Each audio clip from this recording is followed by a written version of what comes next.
Okay, I'm going to talk about beginners, real beginners, false beginners, zero beginners, elementaries, lower elementaries, higher elementaries, underachieving, lower intermediates, and critical intermediates who want to get into our beginner classes. This idea was inspired by my class that you see here. It was our first refugee class. We started in 2006, and it was a lot of people from Afghanistan, from Iran, from Libya, from Syria, and I hadn't taught beginners for a long time, but it changed a lot of the way I think about beginners. And a lot of the thinking behind adult beginners or adult learners in general is that they do have a lot of other learning experiences that we can rely on. And these beginners didn't have them. They came from classes where they looked up to the teacher and spoke only when spoken to. And you can see this on this slide. We've gone out with these adult beginners, and the German girl is being very silly behind her teacher's back. But the Afghani boy who is sitting on my left is looking totally petrified with his teacher. Our role is very different. There is an assumption also that adult beginners and adults in general know why they're learning. For example, a beginner will know if he's going to be an acrobat or he's going to be a business person or an artist working on modern art, and that can determine the content of their learning, and that they do have some learning strategies in place. Our adult beginners didn't even know how to use a print dictionary. They needed work on their motor skills. They needed left to right handwriting, and materials, believe me, for adult beginners do not help. And if you're thinking about turning it loose on the web and trying Web 2.0 tools, a diagram like this is totally confusing. They don't know how to interpret it. They don't know what to make of it. It's totally beyond their experience. Certain assumptions that our beginners are independent and self-reliant.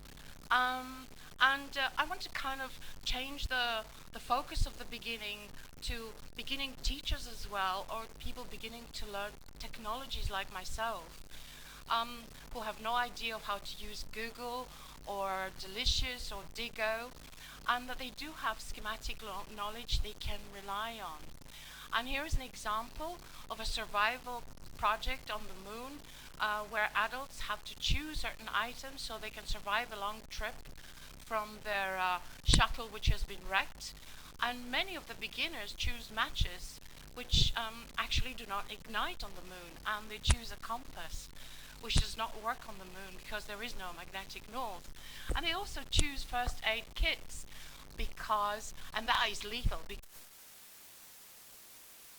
because in order to open your spacesuit, that's instant death, so look. We also assume they have literate experiences and other schematic knowledge. I don't know if somebody could kind of click through it. I tried to stop the animation of this slide, but I didn't. I think I actually was not successful. So my audience will probably know what this means if I say Beni Madim Marisa Adinisne, and they will know that from the names they will understand it. But I don't know what this Arabic script means, and my Facebook friends didn't know what a Pecha Kucha was. So andragogy, and I'm now racing because I kind of lost it in there with that slide, is my chance to give you a Greek word like the father in my big fat Greek wedding, who claims that everything comes from the Greek language, is the ability to teach adults, and that these should be taught in a different way. And if my audience would like to, they could just jot into their chat box what they think adult educators should be like, or what attributes they ought to have. For me, adult education is all about, and particularly about teaching beginners, which is the most difficult part for me of teaching, is about diversity. Our beginners come from a variety of backgrounds, from a variety of learning bases, and we really do have to take account of that. And whether andragogy promotes learning through all these types of presentation, I find that materials very often are limited to presentation and explication, and there is very little on participation, discovery learning, and evaluating. And you can look at this ideal kind of scripting, negotiating, diagnosing, and then determining the content of their learning. And for a beginner, this is very, very, very difficult. And as a beginning learner of Web 2.0, I'm finding that extremely difficult as well. But what I have found from my experience and from research that I've done is that adult beginners like knowledgeable and enthusiastic teachers. They like teachers who are creative with materials and techniques, and people who inspire them. And really, passion wins.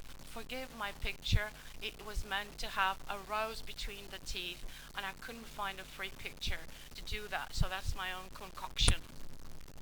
And passion wins, and motivation wins. We need to inspire and motivate our learners. And I am an adult beginner as well, and this is my first Pecha Kucha, and